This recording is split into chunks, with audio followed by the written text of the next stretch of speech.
So I'm happy to be almost one of the last in the schedule because I can almost skip all my presentation because most of the presenters today already made the introduction, the motivation, and why we have to build this kind of community.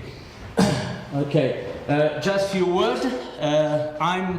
I have the honor to be the president of the EuroVR, that is the European Association for Virtual Reality and Augmented Reality. It's an association that was built in 2009, and now we have 56 members, and we are growing almost every day.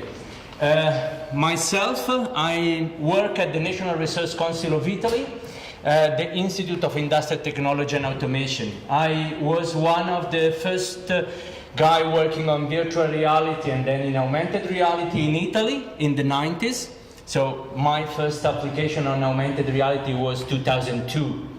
So it was almost when nobody was speaking still about augmented reality. So this is my background, and as I mentioned, I think I can skip most of this presentation. I mean, which is the situation you know very well. Most of the presenters already show which is the scenario, which are the players, and which is the situation mainly in Europe, where of course we apply technology. We have seen lots of examples today on most of these places. I think, I don't know if there are 12, someone present 12 sectors where it could be applied. I mean, I don't know if there are 12, but I mean, these are the sectors. Maybe we have just to rename or rephrase, but this is where the application can be applied. On the top right, you have some examples, but just to, I think most of the community know this. And I think in Europe what is happening is we have lots of companies doing lots of incredible things. Of course, we cannot compete in a certain sector. We already have big players that have taken quite a large part of the market.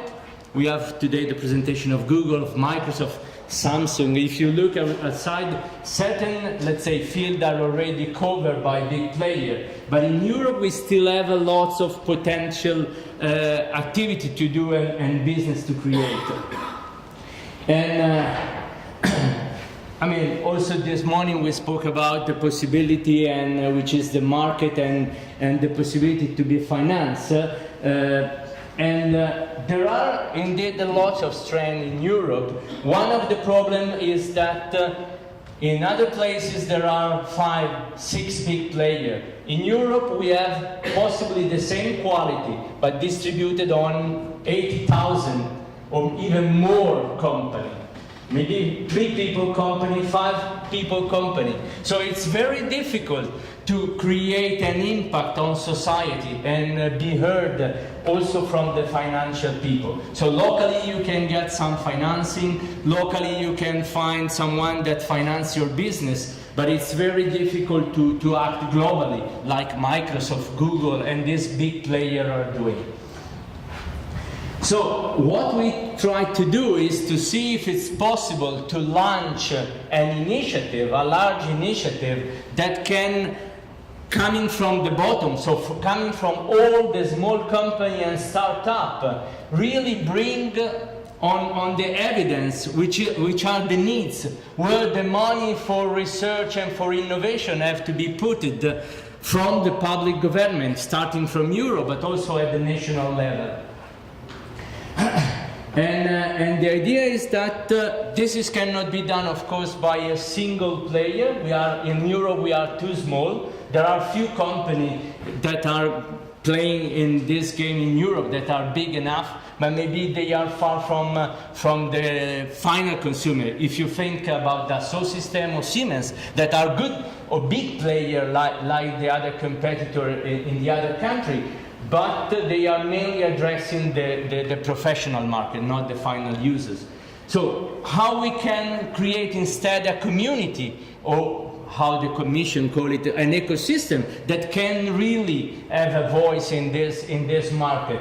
So it's to try to make clustering of clustering. So we started in 2 associations. our association, so the European Association for Virtual Reality and Augmented Reality, jointly with NEM, that is the new European media platform, is mainly composed by 500 members. They are mainly in the field of communication, media, telecommunication company, TV and advertise company. And together we start to collect all the interested stakeholders, how involving also the national and the regional association. This is my contact with Jean-Philippe and the Swiss organization, but we have contact now with almost all the European national association.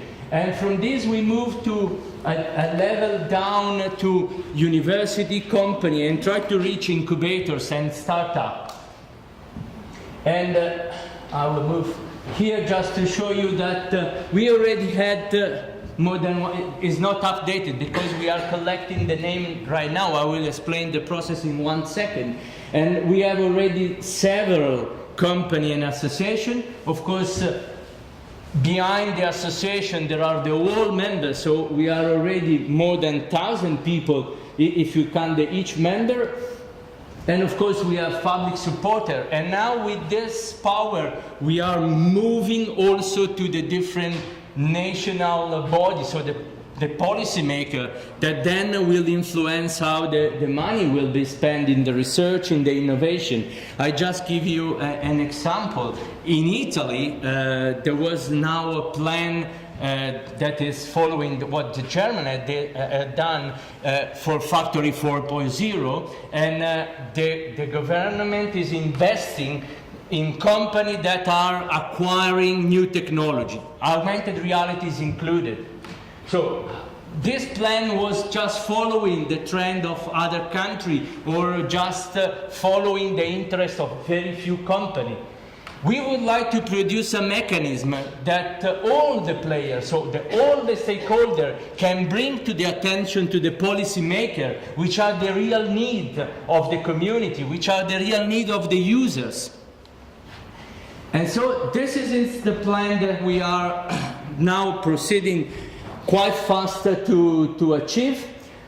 We are writing a coordinated and supported action, because this is the mean in which the European Commission create what is called flagship project. Flagship projects are large projects. It's something that you can see here. So it's usually the minimum value of a flagship project, so $500 million.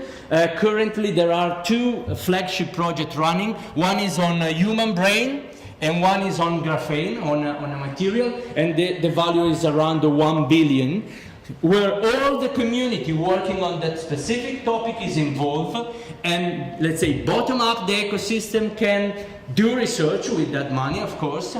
They can create call for ideas, so create innovation inside, try to apply the most advanced and maybe even the most risky idea, because there are some financing, but one of the important things, they can make training, they can really raise the hand and say, look, you have to put money here, so create roadmap and influence how the policymaker at European level or at national level can then will act.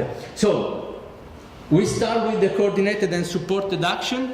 We have almost completed the proposal. We have to submit it on the 25th of April, so next Tuesday.